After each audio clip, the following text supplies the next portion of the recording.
Hello students, हम BSc part third के जो फर्स्ट पेपर है उसकी यूनिट थर्ड को डिस्कस कर रहे हैं।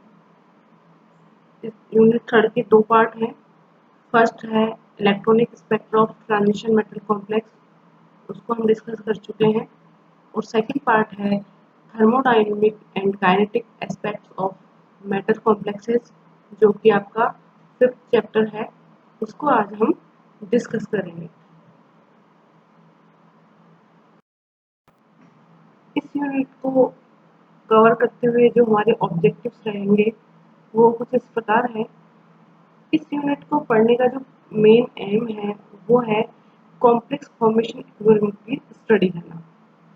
इस यूनिट को कवर करते हुए हमें इन टॉपिक्स को कवर करना है।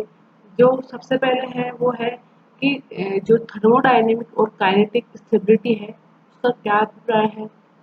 फिर है step wise and overall formation constant क्या होते हैं, और किसी भी कॉम्प्लेक्स की स्टेबिलिटी में थर्मोडायनेमिक इम्पोर्टेंस क्या है।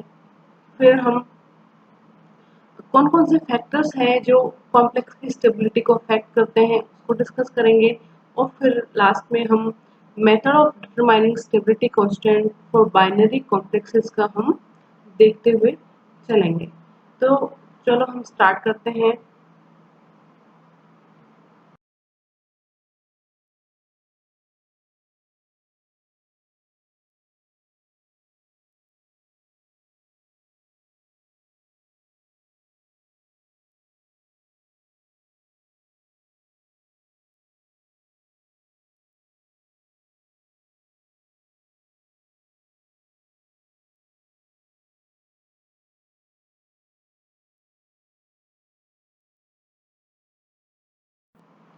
सबसे पहले हम बात करते हैं स्टेबिलिटी की।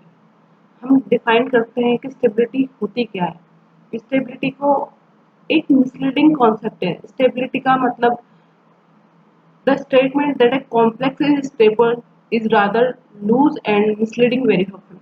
स्टेबल कॉम्प्लेक्स क्या होते हैं, ये एक ही बहुत ही कंफ्यूजिंग फैक्ट है। तो इसको हम सबसे पहले तो क्लियर करते हैं कि स्टेबिलिटी से हमारा अभिप्राय क्या है। It means that a complex exists and under suitable and required condition it can be stored for a long time. That means अगर कोई भी complex required conditions में अगर स्टोर किया जा सकता है लंबे समय तक, तो उस कॉम्प्लेक्स को हम कहेंगे कि वो कॉम्प्लेक्स एग्जिस्ट कर रहा है। दैट मीन्स वो स्टेबल कॉम्प्लेक्स है। लेकिन ये जनरलाइजेशन सभी कॉम्प्लेक्सेस के लिए अलाउड नहीं है। One particular complex may be stable towards a reagent and highly reactive towards another. That means अगर कोई भी कॉम्प्लेक्स है वो किसी पर्टिकुलर रिएजेंट के लिए तो स्टेबल हो सकता है, लेकिन किसी दूसरे रिएजेंट के लिए वो हाईली रिएक्टिव हो सकता है। इसलिए हम स्टेबिलिटी को दो टाइप से स्टडी करेंगे। सबसे फर्स्ट है थर्मोडायनेमिक स्टेबिलिटी और सेकंड है काइनेटिक स्टेबिलिटी। जनरली हम जो बात करते हैं वो थर्मोडायनेमिक स्टेबिलिटी की करते हैं। जब तक हमें काइनेटिक और रेट ऑफ फॉर्मेशन वर्ड का यूज नहीं किया जाता, तब तक हम थर्मोडायनेमिक डायनेमिक स्टेबिलिटी की ही बात करें। अगर हमें काइनेटिक स्टेबिलिटी की बात करनी है तो वो वहाँ पर मेंशन होगा, या तो रेट ऑफ फॉर्मेशन के रूप में यहाँ पर, या आपसे डायरेक्ट काइनेटिक स्टेबिलिटी के रूप में ही इसको पूछा जाएगा। अब हम दोनों ही टाइप की स्टेबिलिटी, थर्मोडायनेमिक स्टेबिलिटी और काइनेटिक स्टेबिलिटी के पॉइंट ऑफ डिफरेंसेस को एक बार देखते हैं। सबसे पहले हम डिस्कस करते हैं थर्मोडायनेमिक स्टेबिलिटी को। It's related to the time period of existence of a species in a particular form. Thermodynamic stability किसी भी स्पीसीज के एक पर्टिकुलर फॉर्म में कितने टाइम पीरियड तक वो एग्जिस्ट करती है उसको डिफाइन करती है। सेकंड चीज, in which stability of a complex is related with the amount of energy released during its formation or the amount of energy required to break it. Thermodynamic stability किसी भी complex के formation से जो energy release होती है या फिर किसी भी कॉम्प्लेक्स को ब्रेक करने के लिए जो एनर्जी रिक्वायर्ड होती है, इस चीज को भी एक्सप्लेन करती है। थर्मोडायनेमिक स्टेबिलिटी को एनर्जी रिक्वायर्ड और एनर्जी रिलीज के फॉर्म में भी हम देख सकते हैं। अब सेकंड बात है काइनेटिक स्टेबिलिटी की, refers to the faster rate of formation of the particular, किसी पर्टिकुलर स्पीसीज के रेट ऑफ फॉर्मेशन, उसके फॉर्मेशन में कितना टाइम लग रहा है, उसको बताती है काइनेटिक स्टेबिलिटी।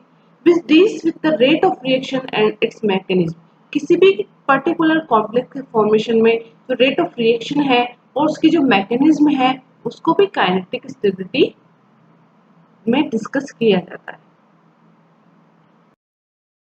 ये तो बात हो गई थर्मोडायनेमिक एंड काइनेटिक स्टेबिलिटी में जो मेन डिफरेंस है।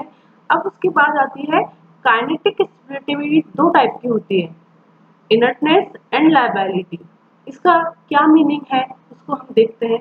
Liability refers to reactivity and inertness refers to non reactivity of the complex.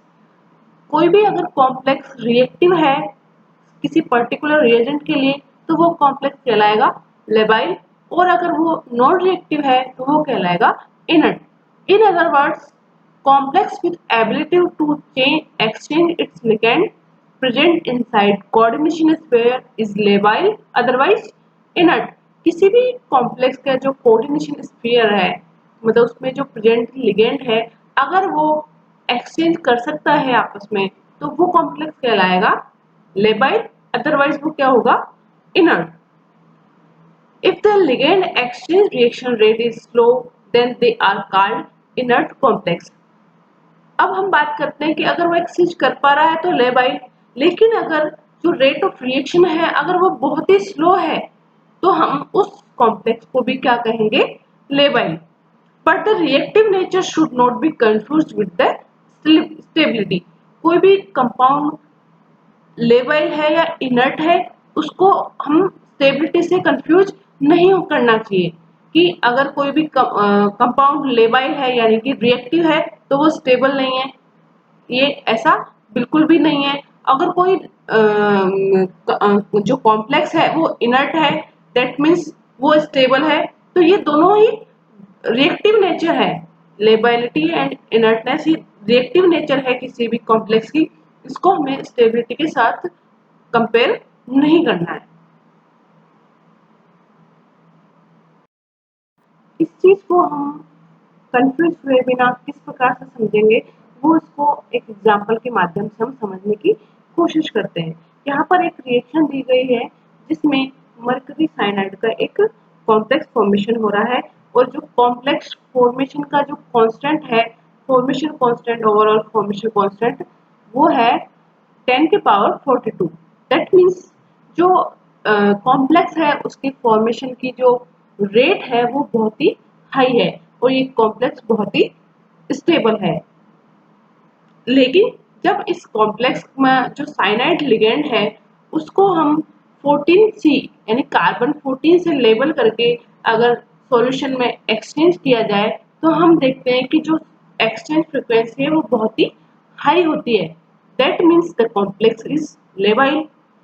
तो इस प्रकार से हम देखते हैं कि thermodynamic stability is not connected to the lability और इनर्टनेस, यानी कि कॉम्प्लेक्स तो बहुत स्टेबल है लेकिन ये दूसरे जो 14C लेबल्ड साइनाइड लिगेंड है उसके साथ अच्छी खासी एक्सचेंज रिएक्शन शो करता है। दैट मीन्स ये लेबाइल है, इनर्ट नहीं है। तो इस प्रकार से हमें कॉम्प्लेक्स की स्टेबिलिटी को इनर्टनेस और लेबिलिटी से कंपेयर नहीं करना है, उससे कनेक्ट नहीं करना है। ये तो बात हो गई थर्मोडायनेमिक एंड काइनेटिक स्टेबिलिटी की। अब हम बात करते हैं स्टेबिलिटी कांस्टेंट, जो कि थर्मोडायनेमिक स्टेबिलिटी का की फीचर है। मतलब इस स्टेबिलिटी कांस्टेंट थर्मोडायनेमिक स्टेबिलिटी को बहुत अच्छे से समझा पाता है। तो अब हम इसको देखते हैं। Higher the value of equilibrium constant for a reaction, more stable is the product form. किसी भी रिएक्शन के द्वारा अगर किसी भी प्रोडक्ट का जब फॉर्मेशन हो रहा है तो उस इक्विलिब्रियम कांस्टेंट की अगर वैल्यू हाई है तो उस प्रोडक्टिव फॉर्मेशन की जो स्टेबिलिटी है वो भी हाई होगी। ये हम पहले भी इक्विलिब्रियम में पढ़ चुके हैं। According to J. Bajaram, the formation of a complex in solution proceeds by the stepwise addition of the ligand. जे बजेरम के अकॉर्डिंग किसी भी कॉम्प्लेक्स के फॉर्मेशन में स्टेप वाइज एडिशन होता है लिगेंड का मेटल आयन के अंदर। दस the formation of the complex, इस प्रकार किसी भी कॉम्प्लेक्स के फॉर्मेशन में हम फॉलोइंग स्टेप्स को कंजुगेटिव स्टेप्स को फॉलो करते हैं। तो इसके अकॉर्डिंग जो टाइप्स है स्टेबिलिटी कांस्टेंट के वो दो टाइप है। फर्स्ट है स्टेप वाइज स्टेबिलिटी कांस्टेंट और सेकंड है ओवरऑल स्टेबिलिटी कांस्टेंट। अब हम इसको एग्जांपल लेके समझते हैं कि कोई एक MlN कॉम्प्लेक्स है जिसमें M मेटल आयन है और L है लिगेंड और N है नंबर ऑफ लिगेंड्स। उसका फॉर्मेशन के दो डिफरेंट तरीके हो सकते हैं। फर्स्ट है step wise formation, that means यहाँ पर जो लिगेंड है उसका एक एक करके स्टेप वाइज एडिशन होता है। फर्स्ट स्टेप में जो मेटल लिगेंड है, एक मेटल आयन उससे एक लिगेंड कोऑर्डिनेट करता है और Ml कॉम्प्लेक्स का फॉर्मेशन करता है। और इसका जो इक्विलिब्रियम है या स्टेप वाइज फॉर्मेशन कांस्टेंट है K1, वो होगा product upon reactant concentration. Second step में क्या होगा, जो फर्स्ट स्टेप में जो प्रोडक्ट बना है उसमें सेकंड लिगेंड आकर जुड़ जाएगा। तो इस स्टेप का जो स्टेबिलिटी कांस्टेंट होगा K2, वो भी होगा product concentration upon reactant concentration. इस प्रकार से एक एक करके जो है लिगेंड जुड़ते जाएंगे। लास्ट में जो लिगेंड है वो ऐड हो जाएगा। तो हमने उसको शो किया है Kn से। n यहाँ पे नंबर ऑफ लिगेंड्स है तो वो हो जाएगा product concentration upon reactant concentration. तो K1 K2 Kn are known as step wise stability constant, यानी कि हर एक स्टेप के साथ उसके स्टेबिलिटी कांस्टेंट को हम लेकर चलेंगे। और सेकंड जो तरीका है वो है ओवरऑल फॉर्मेशन। फर्स्ट था स्टेप वाइज जिसमें एक एक करके लिगेंड जुड़ता जाता है और जो फाइनल प्रोडक्ट है उसका फॉर्मेशन होता है।